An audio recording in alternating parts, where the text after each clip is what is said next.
We've gone from 7,000 people, we're now below 3,000, we've shrank 50%. And I didn't ask for a single dime to do all this. And the reason for that is because I've seen the acceleration of AI and I know we can ship all these things on the existing organization. Is 2030, how many employees do you have then? 2,000? No, it may very well be even less than that. No. But listen. Now we have an incredible episode today. Seb from Klarna is probably one of the leading figures in how to implement and use AI effectively to shrink headcount and make your business way more efficient. This was one of the most wide-ranging conversations we've had. Sebastian, it is so good to have you in the studio, dude. We've done this before, but to have you here in person is fantastic. So thank you for joining me. I am so happy to be here. This is going to be a lot of fun. Dude, this is going to be great. So this is also going to be the best show you've ever done. You've done a lot of shows, I'm telling you already. But I'm just freewheeling. I had these brilliant notes. Dude, where the fuck is value in a world of Anthropic and Claude Code wiping billions of dollars off a stock market? How should I think about that? You should think that cost of creating software is going down to zero. That's it. So... and that means that like everyone will be able to generate software at any point in time. So it is a massive change. And I was 100% convicted about this already when I saw this 1 or 2 years ago. So that's been very, very clear to me. If the cost of software creation is going down, how do we determine which businesses have sustaining value versus which do not? So the key thing right now is so far, the only thing that's gone down to, or not to zero yet, but become extremely much cheaper is the generation of software. The next thing that's going to hit everyone bad is the switching cost of data. Because so far what you're seeing is you have proprietary data stuck in, for example, the CRM vendor or the other software as a service that you're using currently. So you may replicate and build the same dashboard or build the same processes in your own tool, but all your data is in there, according to their data model, according to their setup. What's going to happen is people are going to start solving that problem. How do I get all of my data from the existing vendor and move it to the new vendor with the help of AI through one click? That brings down switching cost, and that's when the real threat to SaaS comes. So we had Anish from Andreessen on the show, one of their GPs, and he said agents in particular will dramatically reduce the friction of switching. Yes. Is that the method of which you're talking about, which will allow for this migration to happen? Exactly. That's exactly what's going to happen. It's happening already. If that is the case, should ERPs and ServiceNows and Salesforces not be dramatically threatened? Because I think the stock market woke up to that in the last few weeks, right? The question is just it's not like any business is going to disappear overnight because people tend to stick. They have used these things for a long period of time. They like them, etc. The question is at what multiples should they trade? And if you look at historically, software could trade at a price to sales. I'm not going to talk price to earnings because some of them aren't profitable, so it's not an easy way to compare. But if you do price to sales, they've been trading at 20, 30. And now they're down at 5, 10. But if you look at utilities, normal companies that are more utility, they may trade at 1 to 2. So from that perspective, you would argue there is still some unfortunate potential to come down even further. Is it going to be, look at Chegg in the US, right? They're now trading at 0.2. ChatGPT was seen as basically wiping out their business a few years, and now they're trading at a depressed value, and now their revenue is also coming down, actually 30-40% last time I checked. Is that going to happen? I don't think so. That's probably too extreme. 0.2 would be very extreme for some of these companies, but is it is it likely they could come down to 1 or 2? Yes, I think so. My question to you is though, there's this kind of consensus from all investors, which is always a worrying thing, that if you think that we're really going to vibe code a lot of these tools internally, you've never worked in a big organization, the permissions, the hierarchy that ensues with the implementation of these tools, we are not going to see large companies vibe code mission critical systems, and they will keep the largest systems of record. How do you think about that when David Sacks says that? No, I understand that some people have that opinion. I am not. Because I think that one thing is also currently the way AI is set up, and I've already started seeing people doing this differently, but one thing is right now AI is allowing us to reinvent the wheel all the time, right? So if you come in and say, I want to write this piece of code, somebody else prompted the same AI, the exact same thing somewhere else. We're still using tons of server power to generate the exact same code. What people's going to start realizing, why don't I cache these things? If I'm getting the same question, if I'm getting the same, or why don't I use existing open source components and reuse software? Like what if software becomes more like Lego pieces that you put together that perfect? It's going to be more and more efficient to just bundle things together. And this also means that things like what you're talking about is production ready, security assured, and all these things. They will become more and more standardized building blocks. And I think in the future, I'm not sure AI was even going to code that much. It's just going to pick some pieces together and stitch them together to come to what you really need, which also actually means less need for compute. The other argument, and I totally hear that, but the other argument is enterprise software spends about 8 to 12% of company budgets. And you look at that and you go, well, hang on a minute, our core business is X. Mm-hmm. Why the fuck are we building a Monday replica or a you name it replica? Yep. That's not our core business. Why spend the internal resources on it? Yep. How do you justify that? I think that's to some degree correct. But it's funny, the same weekend that this whole Claude bot thing exploded on X, I was actually sitting myself and playing around with a project, which I was just calling Company in a Box. right? And the idea was I just wanted to test it a little bit. And the idea was to do very similar what Claudebot did, but more on a company, like for a small company. And I just put like a small workspace in there was accounting. And in that I put an open source accounting software. And then I put like a CRM, and I put an open source CRM. And then I put the Claude agent on top of that. And then I told my Claude agent, hey, can you bookkeep this invoice for me? Or hey, can you set up this customer account for me on top of that software, right? And it worked really, really nice. I just wanted to test the idea, because the point is that, and that's actually where it's also, I see the risks of even more jobs being threatened, because to some degree, if I'm a small company today, then I may have an accountant firm that's helping me with accounting, and those are the ones I would email, like, hey, can you fix this invoice, or how much money do I have on my cash, what's the current P&L look like, etc. But now I have Claude as an accountant on top of the accounting open source software, and then I'm just asking, hey, bookkeep this invoice, or check me my balance, and it works really, really well. So I don't think the plumbing firm, the electrician of the future will vibe code this themselves. Definitely not. They will buy off-the-shelf products for this. But the question is, most of our ERP systems that we see today, or software as a service, because coding was so difficult and hard, are still fairly siloed, right? They are not broad in their spectrum of what they cover. And the kind of winner of the future is much more likely to be extremely broad. They're kind of coming with a Claudebot, or a Claudebot of companies, like those services. That's how I think the future of that kind of things is. It's different for a company like Klarna, because in our case, to some degree, this is the operating system of the company. And what we realized when we looked at SaaS and all of these things already 2 years ago, which is why we started closing down SaaS for us, was because we need to provide our AI the best context. We need to provide as good context as possible to be able to perform a job. And if your data is separated in these silos, a little bit in this SaaS, a little bit in that SaaS, a little bit here, here's all the project management stuff, here's all the product definitions, here is the accounting stuff, here is this, here's that. It's just harder to provide it the appropriate context, right? So to us, it was like, no, we need to reimagine the tech stack with AI first, being AI native, and incorporate AI and deterministic and probabilistic code into one tech stack that becomes the operating system of the bank. And I think that that's like the future of larger enterprise. And that's why to us, we're very mindful that we do still use some SaaS. For sure, like we use Slack as an example today, which is a Salesforce company, right? But, so that you should use Slashwork. It's one of ours. It's a competitor. Happy to see. It's much better. I'll have to try it. We incubated it. Happy to hear that. So you see what I mean? So it's just like for a large company, I think that obviously not everyone needs to reinvent everything. I don't think the plumbing firm will reinvent it. I don't think they're going to wipe code. That's not the point. I think they will buy something like looks like Claudebot or company in a box kind of thing. Totally get you. It's the idea of kind of the compound startup and the benefits that come from not having to integrate with 50 different providers. So totally get that. Do agents not just make that easier though? Do agents not just make the data migration between different tools from third-party providers way easier? And actually, we'll be looking at this going, it was a ridiculous idea to ever think that we needed to own every part of every element. Yep. You're exactly right. That's what's going to happen. So, but if that's the case, why do you need to vibe code it all yourself and build it all yourself if you're going to have agents that are able to move data between different products much more easily? It depends on what kind of company you are. As I said, like if you are a plumbing company, maybe Claude will offer a solution for all of this, and Anthropic, or maybe there will be somebody else who kind of uses Claude and empowers this kind of company in a box experience. That I think is still the kind of unknown answer. AI 때문에 개발자 일자리가 줄어든다. 이 이야기는 이제 흔하죠. 그런데 글로벌 핀테크 유니콘 기업 클라나의 CEO 세바스찬 시미아트코프스키는 전혀 다른 이야기를 합니다. 진짜 위기는 개발이 아닌 사스 그 자체라는 겁니다. 심지어 그는 앞으로 세일즈포스 같은 거대한 사스 기업들의 가치가 지금보다 훨씬 낮아질 수도 있다고 말합니다. 도대체 그는 왜 이런 이야기를 했을까요? 많은 사람들이 AI의 변화는 코드를 더 빨리 짜준다 정도로 생각합니다. 하지만 세바스찬은 문제의 본질이 다르다고 말합니다. AI가 등장하면서부터 소프트웨어를 만드는 비용은 거의 0에 가까워지고 있습니다. 예전에는 서비스를 하나 만들려면 몇 달 동안 개발자를 고용해야 했지만 이제는 AI가 대부분의 코드를 작성할 수 있습니다. 즉, 소프트웨어 자체는 더 이상 희소한 자산이 아니고 진짜 무기는 데이터인 거죠. 그런데도 지금까지 사스 기업들이 강했던 이유가 있습니다. 바로 전환 비용입니다. 예를 들어 회사가 CRM으로 세일즈포스를 사용하고 있다면 문제는 프로그램이 아니라 그 안에 쌓여있는 고객 데이터, 업무 프로세스, 자동화 규칙, 권한 설정입니다. 새로운 서비스가 아무리 좋아도 이 데이터를 모두 옮기는 비용이 너무 크기 때문에 기업들은 그냥 기존 서비스를 계속 사용했습니다. 이게 지금까지 사스를 지켜준 가장 큰 방어벽이었습니다. 하지만 AI는 그 방어벽을 무너뜨린다는 거죠.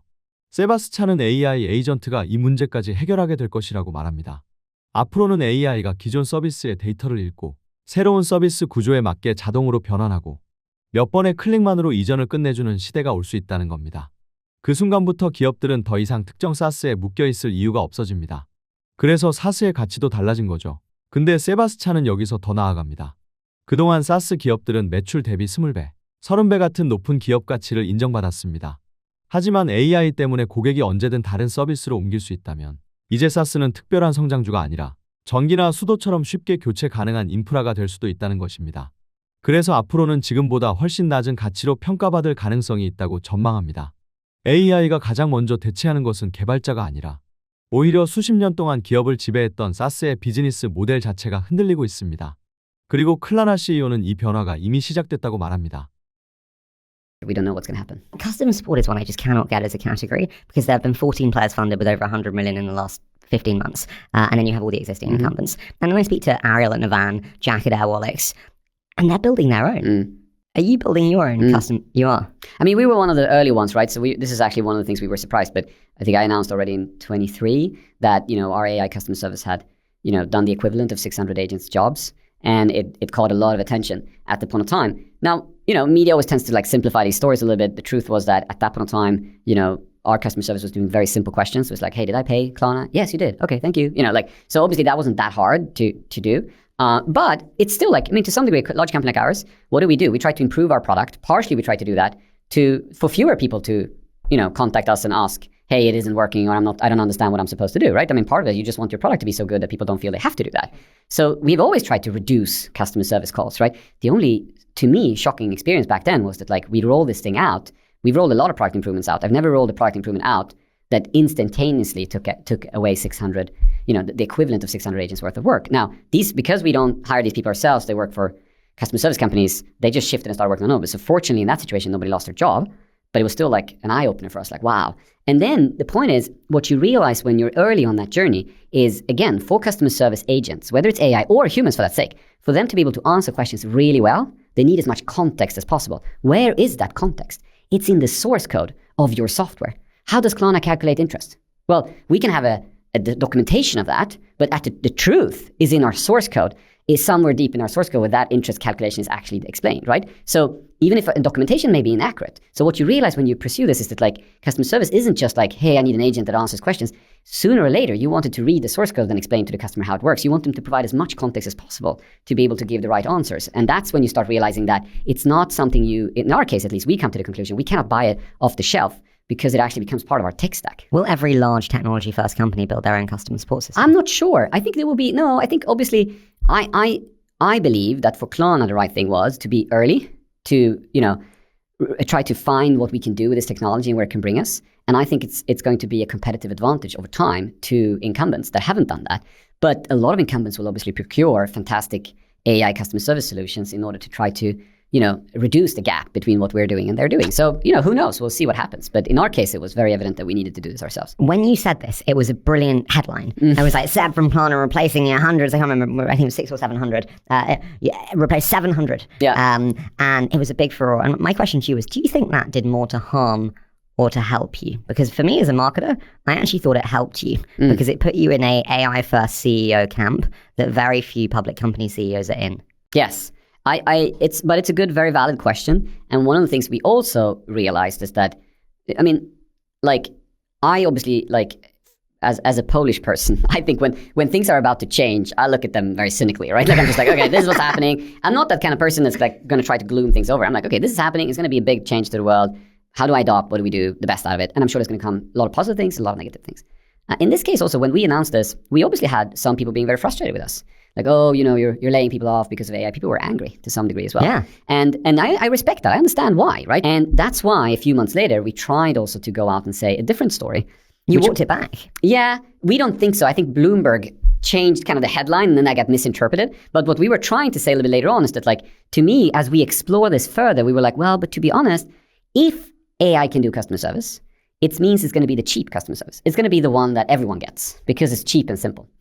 But as has always happened historically, when people started in factories making cheap clothing or cheap furniture, we started appreciating artisan things. Mm-hmm. We started appreciating an artisan coffee shop, an artisan, manufacturers or furniture that was done by artisans. So we said the future of VIP experience will be the human connection, the relationship. And that we genuinely believe. So we said we need to transform our customer service from thinking about it as okay, yes, it's officially just good customer service, but to some degree when I kind of challenged it internally, I said, look, what I've seen has happened is also too much focus on cost, right? There's been too much focus on that. We have to rethink this and make customer service into this human part of what Klarna is. and make sure that we offer everyone who wants a human connection. That's going to be what VIP service looks like in the future. Like, oh, I'm not dealing only with machines. I'm dealing with a human. That's what we think at least. So that's the message we try to get out.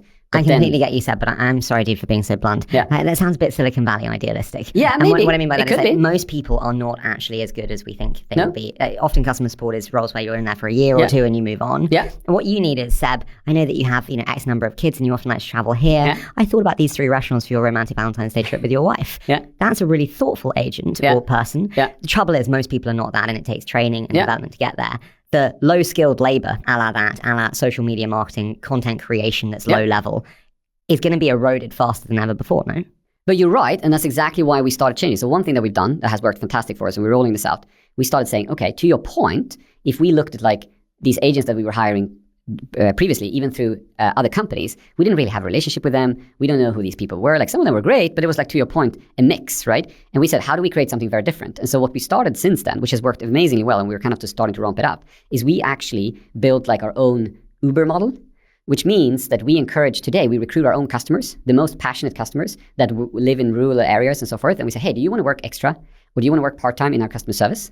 And they actually, just like somebody can go and drive an Uber for a while, they can actually jump on and work for Klarna's customer service. And these are our most passionate customers. They love our product. They love how it works. They know Klarna in and out. And now they earn extra money by actually working on our customer service. And obviously the NPS and the customer satisfaction of those interactions with our customers is through the roof. So we, to your point, we need to change, and that was what we were trying, but it's like very hard in the Bloomberg article. Like, I'm not going to blame the journalist. Like, I think actually if you read the article, the original article, it's actually fairly balanced and it kind of tries to describe this, but then the headline is like, they're rolling AI back, and then the whole media circus go on. So it's like, oh, Klarna's just announced that they're rolling it back. It's like, no, that's not at all what Well, the truth is no one reads the article anymore. Yeah, You exactly. just read the headline. Yeah, exactly. Klarna CEO predicts end of finance. Yeah, I was just laughing with them because like yesterday on X, somebody wrote like, Klarna-like company is going to offer buy now, pay later on rent. It was Klarna-like, so it was actually another company, but people didn't see that. They just say Klarna is going to offer buy now, pay later on rent, and then suddenly we're all over the press. People are calling us like, and it's like, what are we going to do? Like, it's just not true. I remember when I was called in an article, former teenager. Yeah. I was like, I think this is a broad spectrum of people right now. Former teenager, me and Warren Buffett both have that in common, but I'll take it. I sat down with the team the other day. Our job is to find value and invest in amazing companies. I was like, if they sell per seat, we're not doing it. We need to replace jobs. Like labor displacement is what we're investing into. And that's the only way that we can actually return the amount of money that we need to now to make funds worth it. Yeah. Do you think that's fair? Well, I think, unfortunately, I think that is going to happen. Like, I don't think it's, like, and I feel like Dario maybe is one of few that actually is willing to stick up and say that officially. I feel a lot of the other executives of these big tech companies are getting nervous. They're seeing the negative backlash of talking about this, and then they're trying to portray something different. But I don't want to be one of them. I'm more in Dario's camp. I want to be honest about the fact that I do think there's going to be a very big shift. Now, in addition to that, then, like, I think more like Elon, that it might lead to a golden age of humanity where, AI does more of jobs and more people can enjoy themselves and do other things, that we can have a richer society. That is not an unthinkable outcome. It could be a positive outcome. It could happen. And I think it's not unlikely that it could happen. So I'm an optimist at heart, but I also want to be realist around what's going to happen in the shorter term. And it's going to be a lot of turmoil in this. Can I ask, when you said the statement about replacing 700 customer service agents at Klarna, what did you not know then that you wish you had known, knowing all that you know now? Nothing. You haven't had anything that you've seen that has changed your mind? You know what, Harry? Like in That's super 2015, I sat down with my management team. At that point in time, we had been trying to compete with Stripe and Adyen for 5 years. And we were like losing it. Like they were just, crushing us. And we were like, this is it. And Adyen had just signed with Daniel Ek, Spotify, my neighbor. And I was like, this is over, man. Like we're not going to win in this checkout wars, like payments wars. Forget it. So we're like, what are we going to do as a company? What are we going to do? And then we sat down as a team and we're like, what's the future of banking, right? We said, the future of banking is going to be some kind of digital financial assistant, wakes you up in the morning, say, I checked your mortgage, you're overpaying like hell, and I have renegotiated for you, and I can do all the paperwork, you just need to say yes to save 50 quid, right? And like, that's the future of retail banking. And that we said in 2015, okay, so what does that mean for Klarna? We're like, hey, let's become your digital financial assistant. Let's be that assistant that saves you that time and money. And ever since that, it's been like where we're going. So all of these things now, obviously I didn't predict ChatGPT, I didn't predict all this stuff happening, but that to me, that we're going to become a digital financial assistant and we need the kind of technology that AI is to accomplish that was, crystal clear for me for the last 10 years. And I've just been running down that path continuously. And to me, it's like self-driving cars. We all know it's going to happen. And first there was a huge hype and every day you were reading the paper like, oh my God, it's happening tomorrow, everyone's investing and it's crazy. And then the hype dies away. But like I was always saying, people asking me like, what do you think about self-driving? I was like, AI를 도입하려는 회사들이 처음에 생각하는 게 뭘까요? 그냥 가장 좋은 AI를 사면 되겠지. 하지만 세바스찬은 정반대로 말합니다. 앞으로 승리하는 회사는 AI를 사는 회사가 아니라 직접 만드는 회사다. 왜 그는 이렇게 확신하는 걸까요? 요즘 AI는 누구나 사용할 수 있죠. 요즘은 GPT도 있고 클로드도 있고 제미나이도 있습니다. 마음만 먹으면 누구나 뛰어난 AI를 사용할 수 있는 시대죠. 그래서 많은 기업들은 좋은 AI 모델만 붙이면 경쟁력이 생길 것이라고 생각합니다. 하지만 세바스찬은 그건 절반만 맞는 이야기라고 말합니다. AI 모델 자체는 누구나 사용할 수 있지만 결국 모두가 같은 엔진을 쓰게 되는 셈이죠. 그렇다면 경쟁력은 어디에서 나올까요? 세바스찬은 AI의 성능을 결정하는 건 모델이 아니라 컨텍스트라고 말합니다. 예를 들어 고객이 왜 환불 처리가 안 됐죠? 라고 물으면 AI는 단순히 답변을 생성하는 것이 아닙니다. 고객의 주문 내역을 확인하고 결제 상태를 확인하고 배송 정보를 읽고 회사 정책을 적용한 뒤 그 고객에게 맞는 답을 만들어야 합니다. 즉, AI가 똑똑한 이유는 모델 자체가 아니라 회사 내부 데이터와 얼마나 깊게 연결되어 있느냐에 달려 있습니다. 그래서 클라나는 고객 상담 AI를 외부 업체에 맡기지 않는 대신에 회사 내부 시스템과 AI를 직접 연결했습니다. 주문 정보, 환불 기록, 고객 이력, 운영 정책까지 모든 데이터를 AI가 실시간으로 이해하도록 만든 것입니다. 그 결과 AI는 단순한 챗봇이 아니라 숙련된 상담원처럼 고객 상황을 이해하고 문제를 해결할 수 있게 됐습니다. 세바스찬은 이것이야말로 앞으로의 경쟁력이라고 말합니다. 흥미로운 점은 클라나의 목표가 상담원을 무조건 없애는 것이 아니라는 점입니다. 오히려 AI는 반복적인 질문을 처리하고 사람은 정말 어려운 문제와 고객 경험에 집중하도록 역할을 바꿨습니다. 즉, AI는 사람을 대체한 것이 아니라 사람이 더 중요한 일에 집중할 수 있도록 만든 것입니다. 세바스찬은 앞으로 모든 회사가 결국 AI 회사를 닮아갈 것이라고 말합니다. 은행도, 쇼핑몰도, 병원도 결국은 각자의 데이터를 이해하는 AI를 직접 갖게 될 것입니다. 좋은 AI 모델을 사용하는 것만으로는 차별화되지 않습니다. 진짜 경쟁력은 자신만의 데이터를 AI가 얼마나 잘 이해하게 만드는가에 달려 있습니다. 많은 기업들은 아직도 AI를 하나의 도구로 생각합니다. 하지만 클라나는 AI를 회사 운영의 중심에 두고 있습니다. 세바스찬이 말하는 미래는 단순히 고객센터를 자동화하는 것이 아닙니다. 회사의 모든 지식과 데이터를 AI가 이해하는 조직을 만드는 것입니다. We used to be 6,000 or over 7,000, 6,000 people, and we're now less than 3,000. And I didn't ask for a single dime to do all this, right? And the reason for that is because I've seen the acceleration of AI, and I know we can ship all these things on the existing organization. We've gone from 7,000 people, we're now below 3,000. We've shrank 50%. And the majority of that is just through normal attrition. We initially, when we had 2020, we did a little bit of layoffs, but that was, not that big of a number compared to what has happened since then. And so that was the reason. There was a reason it was easy for the board to take decisions. I didn't ask for a single dime in investments. Is 2030, how many employees do you have then? Less, for sure. 2,000? No, I think it may very well be even less than that. No. Yes, but but listen, again, relationship cannot be replaced. One of We're the going to do a show in 2035 and Seb's going to be the only Yep. There was, I think that the thing is that the one thing that's important for us is relationships. We have a relationship with merchants, as an example, retailers, and we have those relationships locally. So I have people in Portland talking to Nike. I have people in China talking to Shein. I have people in Amsterdam talking to Adyen, etc., etc. So we have over 50 locations where there's people. AI is not going to move those jobs. Like that we need. It's very important, the relationships with our partners, and the same customer service is going to be, I'm still going to argue that it's going to be vital to offer a human connection there. Yeah. So those jobs will remain, but for the rest, it's going to be definitely smaller. So we're shrinking through natural attrition with about 20% per year. It's just people leaving. They stay about 5 years and then they move on, which is natural. And then what we have said very clearly is that we're not going to recruit. So we're recruiting a little bit. People then came again on X, it's not true. Look, they're recruiting. It's like, come on, guys. Yes, occasionally we hire somebody here and there. But if you look at the neck, you go to LinkedIn and look at the insights, you're going to see how the company is shrinking. So the point is that we've shrank 50%, but we also promised our employees, which is very important. We said, guys, this is going to mean we're going to do much more with much less people. This is going to make more profit for us. And you're going to share in that profit. So our employee compensation has grown almost 50% per head during the same time. So we have given a lot of that money back, and that creates safety for our employees. They know that through this AI transformation and using these utilities, they are getting some of the benefit of it. Weird question. How do you think about the current state of SBC, stock-based compensation for anyone, which is obviously how we dividend or give stocks to employees? You see aggressive from OpenAI, arguing being, why does Sam give a shit if he doesn't have any stock anyway? Dilution doesn't matter to him. Evan Spiegel is the godfather of SBC. Astonishingly high amounts. How do you feel about the state of SBC? Well, I think it's very clear when we compare American companies to European companies, there's a huge difference. Yeah. I mean, I think that American companies are 5 to 10x more than European companies do.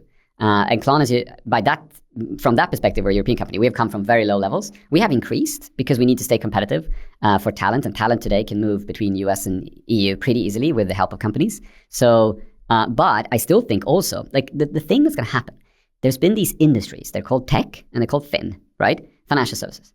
They have all had this amazing thing, which is that you create this service and there's a huge switching cost. So your customers can't really switch that easily. And hence you create this money printing machine. And then life is sweet, right? And then you build these campuses and you play volleyball in your office and you go and get free lunches and, you know, and you live off the spoils of this money printing machine in your basement. And that's not how normal business work. If you're in retail, if you run a restaurant, you freaking wake up every morning and you ask yourself, how do I put the right product in front of the right customer, bring them into my store so that I can actually sell them and make them happy and so forth. You have to wake up every day and do care about that, right? And so the point is that like, this is going to be a brutal awakening for fin and tech, that like, that's what's going to happen to all of us. Like, we're going to have to wake up every morning, make sure that we serve our customers, we work really hard and effortlessly to make them happy with what we're offering them.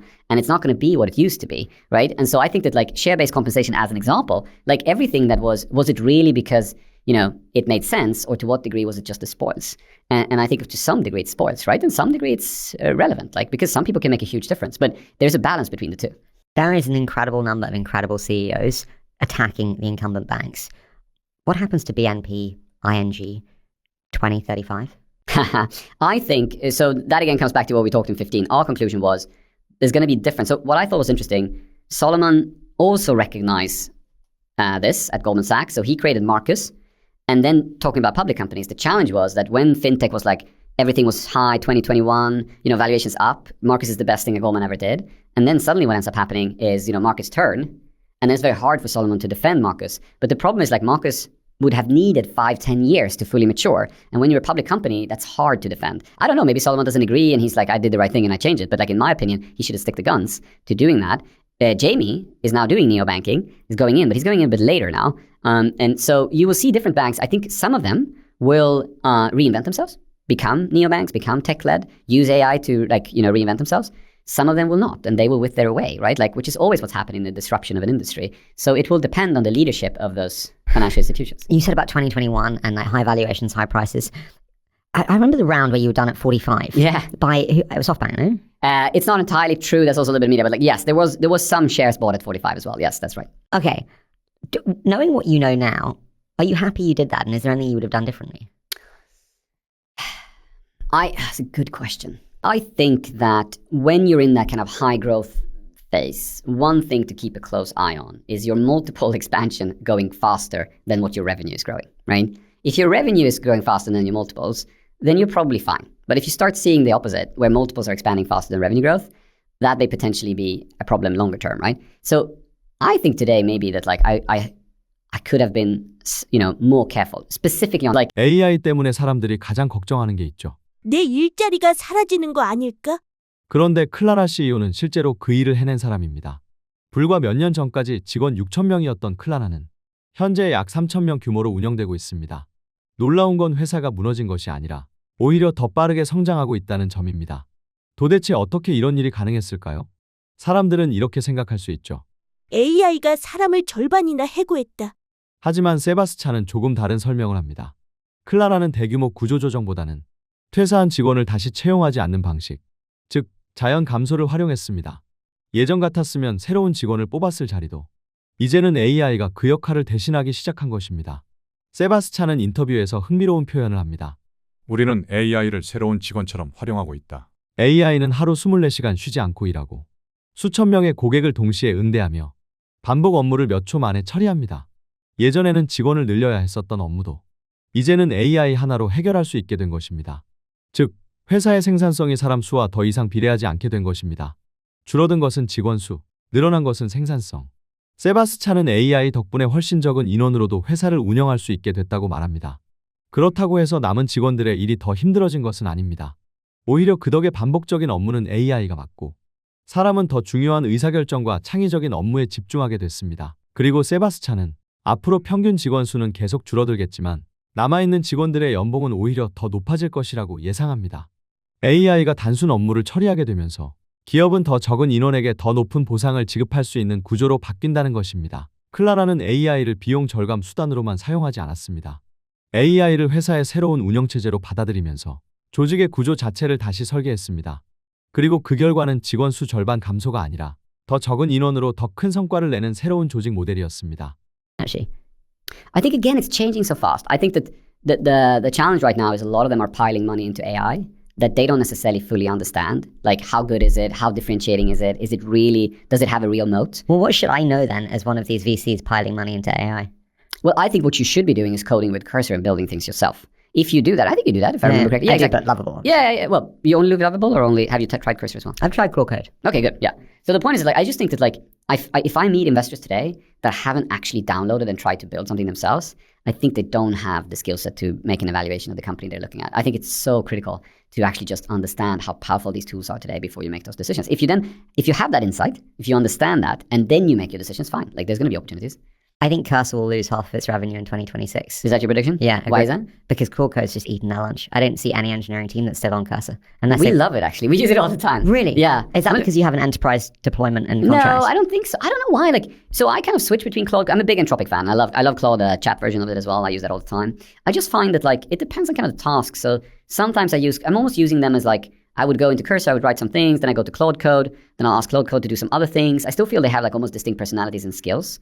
And so I kind of enjoy still. And I need an IDE. The problem is also like, because I wasn't an engineer, I never used like, VS Code or any of these tools. I still need an IDE today. So like Cursor is my standard IDE, right? Just like as a consequence of that. So, you could be right, but I'm actually more optimistic about their future than that. You can invest in Anthropic at 360 or OpenAI at 500. I'm giving the discount to make it easy. Don't make me answer this question, please.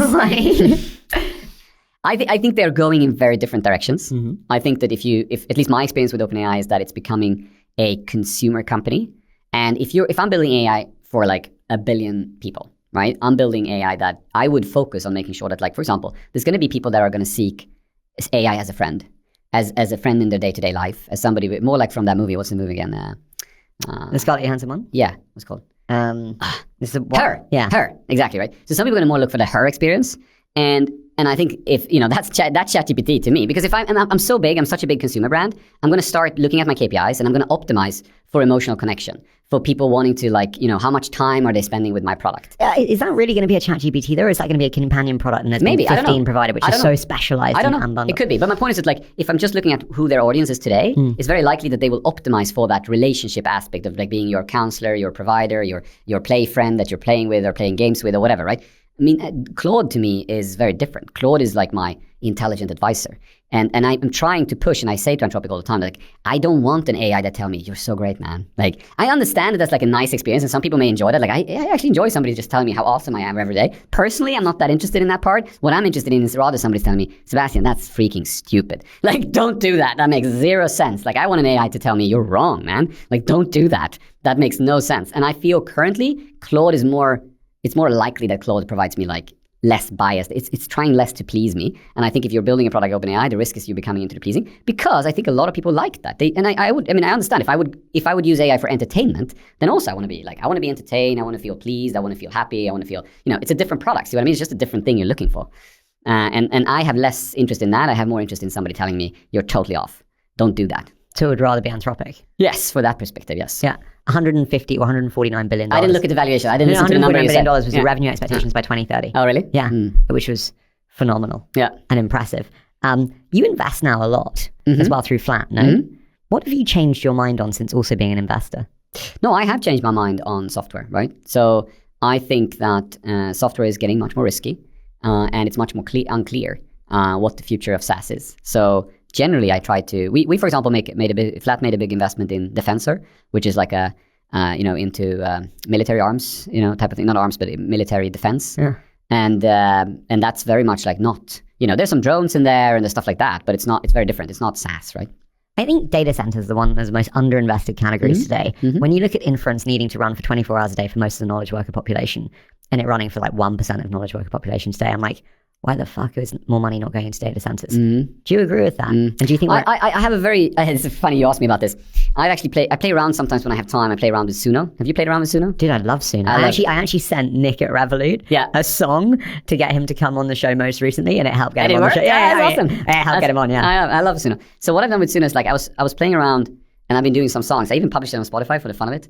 So you can go to Klarna Seb. I have like 74 monthly listeners or something. And my kids get so annoyed when I publish songs in my name.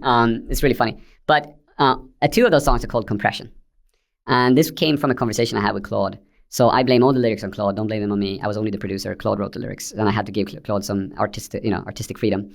I'm very interested in this. Like, I got this question. I was on a conference in Yellowstone, and I was on the stage, crazy enough, with Sam Altman and Eric Schmidt.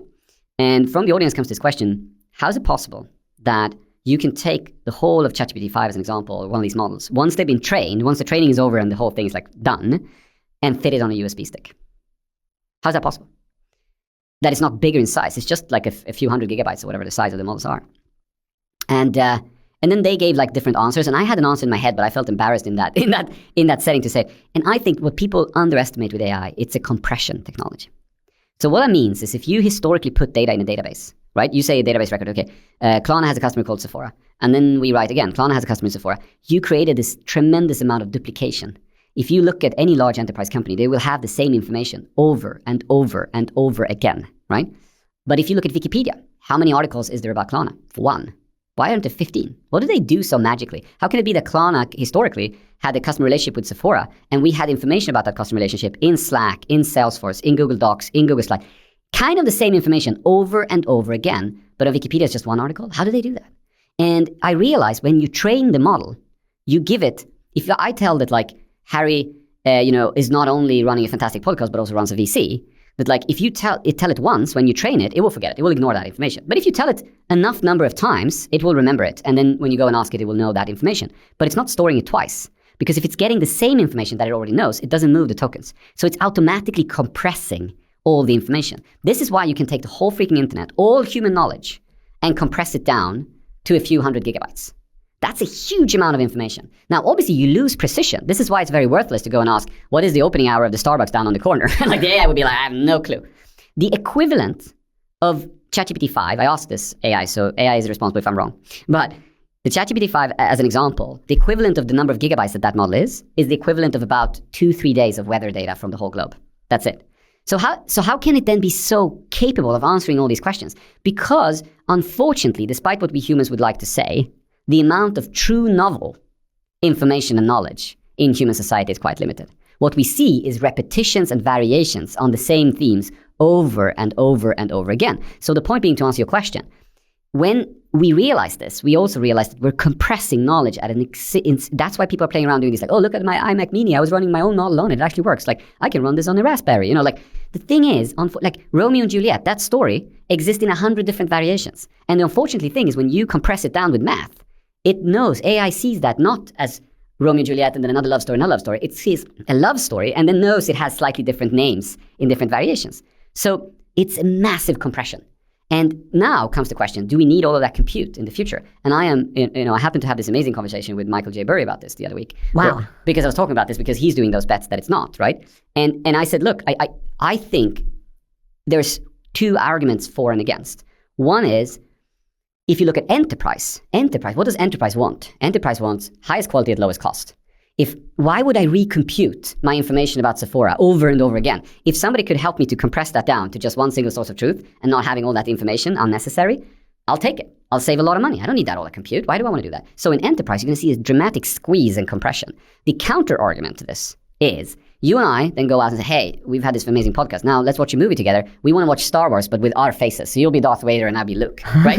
Now that needs generation. That needs a data center to generate that for us. So the question is just like, what power will be greater? The compression of enterprise data or the generation of new stuff for entertainment and other things? And I don't know the answer to that question. I think you can argue both ways. But in enterprise data, there's going to be a massive compression that's going to come naturally through this technology. And that's why I'm a little bit like, and I don't want to be the guy who said there's only going to be 4 computers in the world. I don't want to be that guy. So I want to be a bit mindful here. Clips stay forever, Seb. Exactly. Don't do this to yourself. He said there was only going to be... In 2040, they're going to play this clip. Exactly. I was like, can you believe it? He was so stupid. No, but I'm just saying that like it will... So I don't know which power is going to be greater, right? Like which one is... If you run with that enterprise compression, yeah. What does that mean for data centers and for chip companies like NVIDIA? Well, that would mean that you would need significantly less.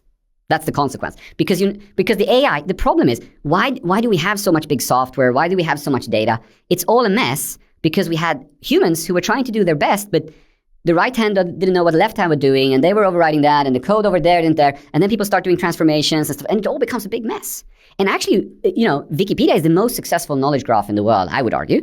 But if you look at the standards that they apply, how do they do that? They're I'll give you a very simple, I love this principle. So if you go to Wikipedia and you try to create a new article about a new topic, it's very hard. If you go to Google Docs, you just click new, boom, you start writing a new document. If you go to Cursor, you start new code base. Wikipedia, where's the new button?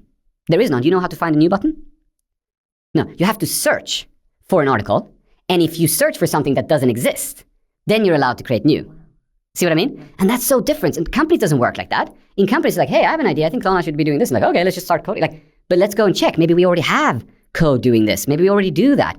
So the point is that the reason that compression hasn't happened historically is just because so many people have been involved with different experience, knowledge, and so forth. And it just creates this massive mess. And nobody has been as disciplined as Wikipedians has been to keep it to one source of truth and so forth. They've really been amazing at that. You can read up a lot about how they've been doing. But AI is going to help with that. AI is going to help organizations say, hey, should we really be doing this thing? Because we already have code for this and so forth. It's not there yet, but that's going to happen. Not because AI gets smarter, because it's economically sound. In a business, it's not economically sound to duplicate. It's economically sound to reuse what you already have. That's the reason it's going to happen. It's not because this is some hypothesis. It's just it makes sense economically to not do what you've already done again.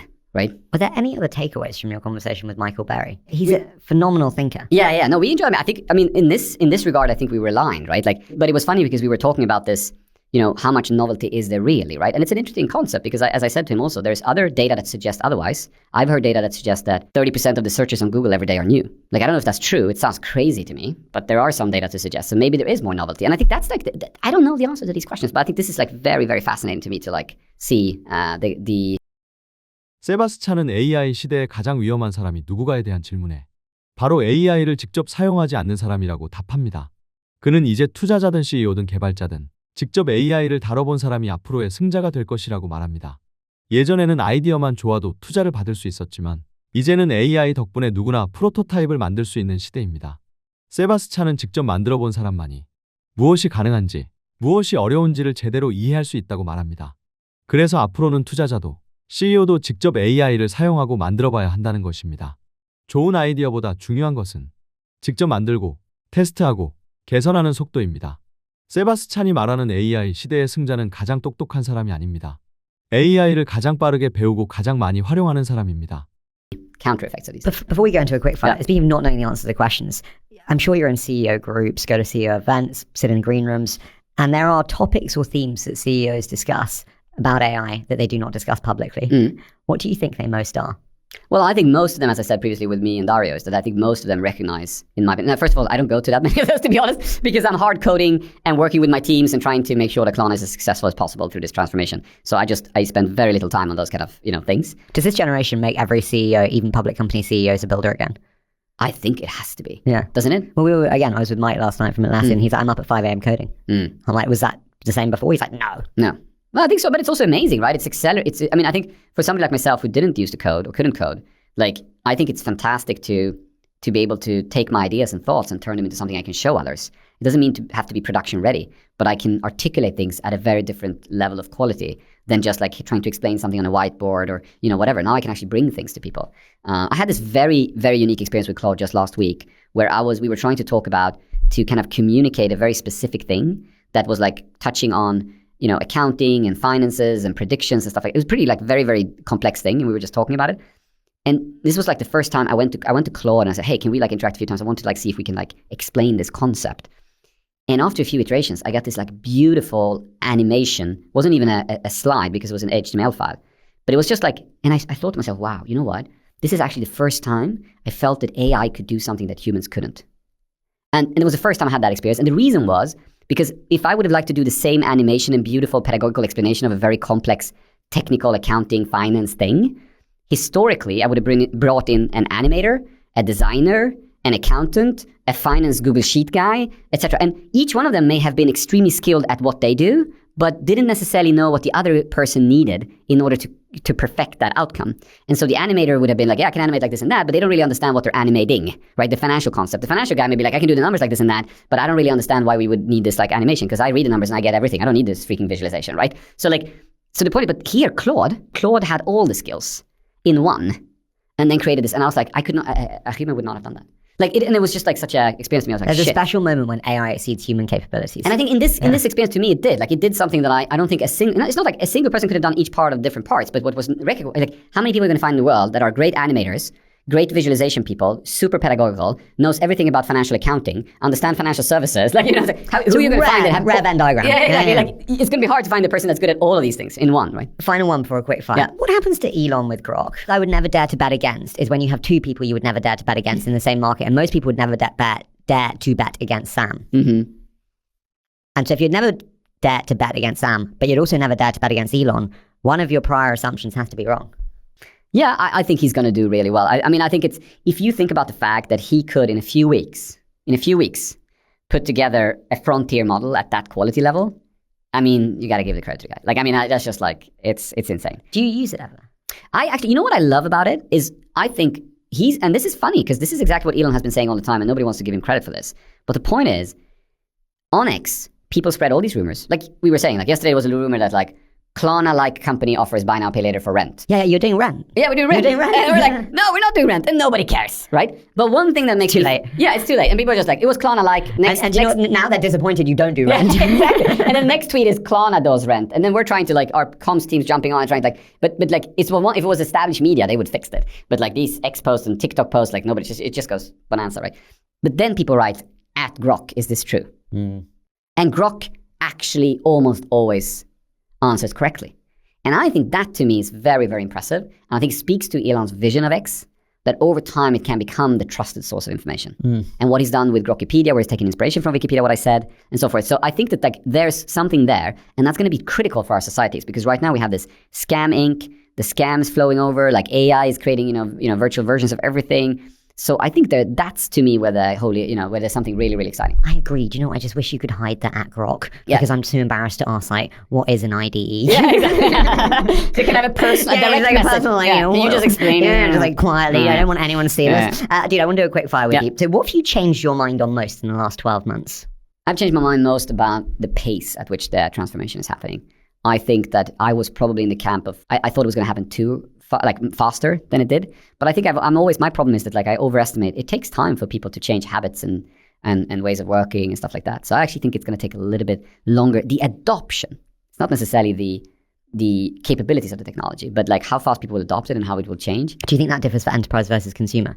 Because I'm actually the opposite. I'm like surprised by how quickly consumers adopted it when you look at the wow numbers for ChatGPT. Yeah, but consumers are always going to be faster, right? Way faster. Yeah, way faster. I think we underestimate how fast consumers adopt and overestimate how fast enterprise adopt it. Yeah, for sure. And I think in kind of work life, it's definitely going to be slower. What criticism about you stings because it's partly true? No, I think the criticism that stings is the one that isn't true. Which is? Well, I think people sometimes said that like, oh, he's just trying to make an exit. He's just trying to make a big, fast buck. Or that like, I just want to, and after 20 years, I feel like, hello, haven't I proven now? I'm in it for the long term. I think the other one is that like, he doesn't care about the consumer. He just wants to make money on interest rates, et cetera, reckless lending and all that stuff. None of that is true. I deeply care about our customers. I deeply care about them being financially well off. And I think I'm providing a product that is better than the alternative. So like that's the one that stinks because it's not true. I don't understand how you'd ever level that criticism against you, like battling public company CEOship every day. I mean, it's like the opposite of like quick buck. Anyway, what would you do first if you were not a public company and had no scrutiny on you? Like if I said, here's an invisibility cloak, you can do anything, spend any money on anything internally, what would you do? No, I think the only thing I would do different is spend less time on communicating and talking to investors, right? That's it. I mean, to be honest. But when I look at the strategy and what I'm trying to do with the company, I honestly feel like, as I said, that 2015 vision, let's be that digital financial service assistant. That's the one I'm executing on. We're executing on it. The company's executing on it. I feel we're having tremendous momentum on it. We see the affection of our customers picking up our banking products is amazing. Do you think you've told a good story around that? No, I think communication is hard. I think because I respectfully, I didn't know this. Yeah.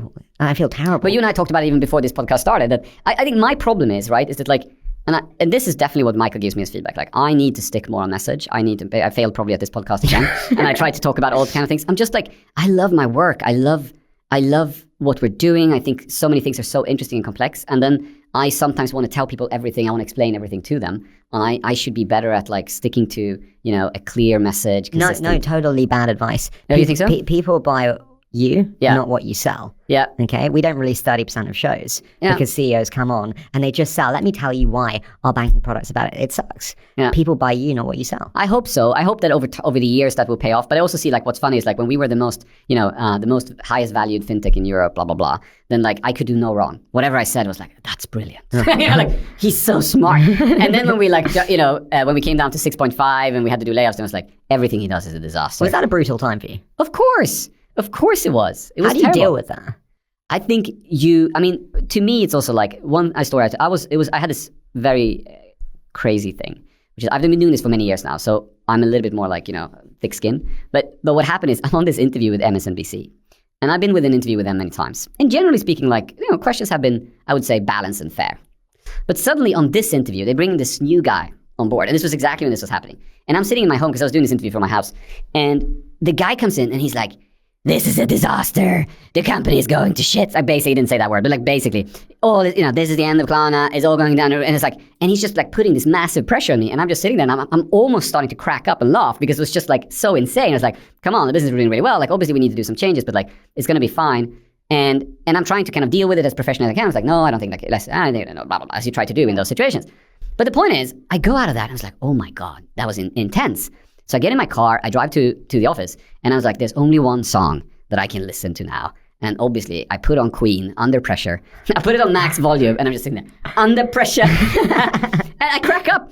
And the thing is, I said to myself, look, one of the biggest idols of mine, obviously, Zlatan Ibrahimovic, born in Sweden the same day I am, 3rd of October, 81. And I think of him, and I say, I wanted to play Champions League. How the hell does it feel to go into the finals and play Champions League? He actually never won the finals, unfortunately, for him. But the point is, like, every soccer player dreams about being in the Champions League finals, right? Or a football player. Like, the pressure. Can you imagine the pressure when you're going into that stadium? Everyone's screaming. This is the kind of, the height of your career. This is the chance you got at winning this thing. Like, that's what I signed up for.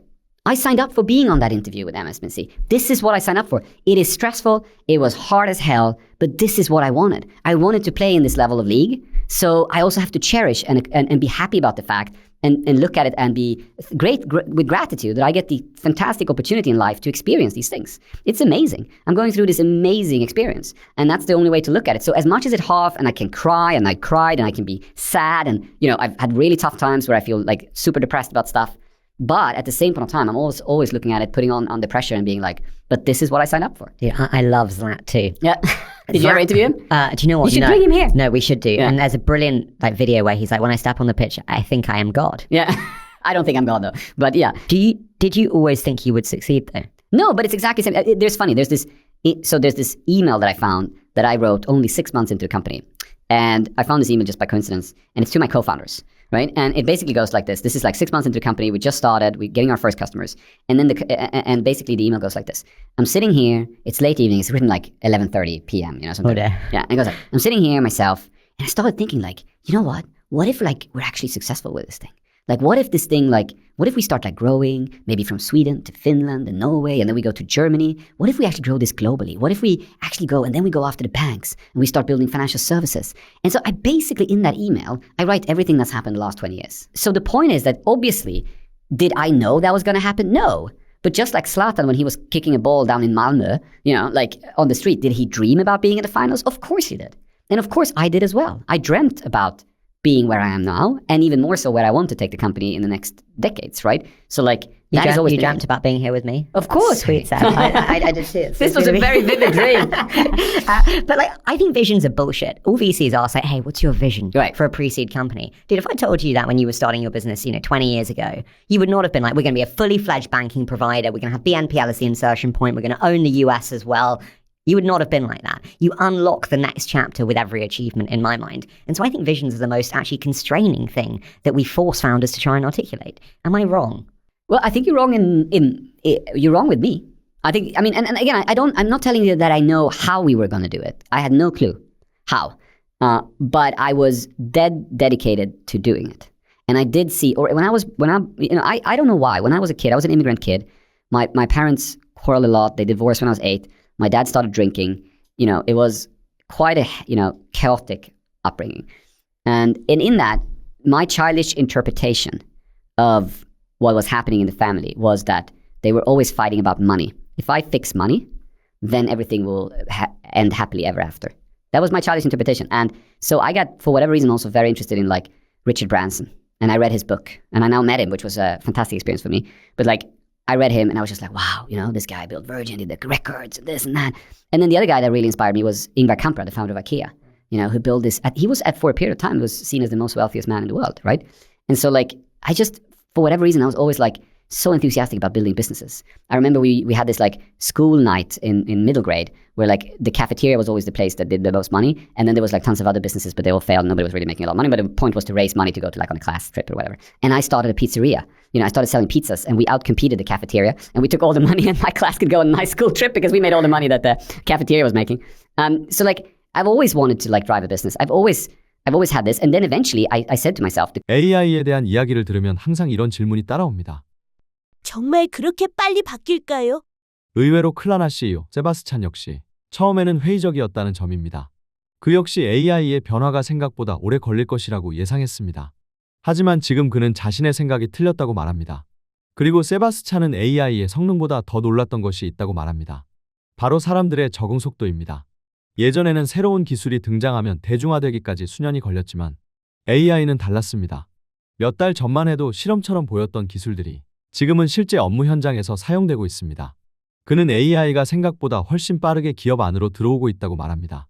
세바스찬은 많은 CEO들이 이미 변화를 느끼고 있다고 말합니다. 다만 공개적으로 이야기하지 않을 뿐이죠. 왜냐하면 AI는 단순한 생산성 도구가 아니라 회사의 구조 자체를 바꾸는 기술이기 때문입니다. 조직 구조, 채용 방식, 고객 서비스, 제품 개발까지 AI는 회사의 거의 모든 영역에 영향을 미치고 있습니다. 이 인터뷰에서 세바스찬이 반복해서 말한 것은 어떤 AI가 좋냐가 아니었습니다. 그가 말한 핵심은 하나. 변화를 받아들이는 조직이 살아남는다. AI는 앞으로도 계속 발전할 것입니다. 하지만 더 중요한 것은 그 기술을 얼마나 빠르게 배우고 실제 업무에 적용하느냐인 거죠. 클라나는 AI 고객센터를 만들었고 직원 수를 절반으로 줄였으며 회사 운영 방식 자체를 바꾸고 있습니다. 그리고 세바스찬은 이것이 시작에 불과하다고 말합니다. AI는 더 이상 미래의 기술이 아닙니다. 이미 기업의 전략이 되었고 조직의 운영체제가 되고 있습니다. 어쩌면 앞으로의 경쟁은 누가 더 많은 사람을 보유했는지가 아니라 누가 AI와 함께 더 빠르게 움직이는가에 의해 결정될지도 모릅니다. 여러분은 세바스찬이 보는 AI 전망에 동의하시나요? AI는 정말 SaaS와 기업의 운영 방식을 완전히 바꾸게 될까요? 댓글로 여러분의 생각을 남겨주세요. 지금까지 유니콘정글이었습니다. 구독과 좋아요는 영상 제작에 힘이 됩니다. 다음 영상에서 또 찾아뵙겠습니다. 감사합니다.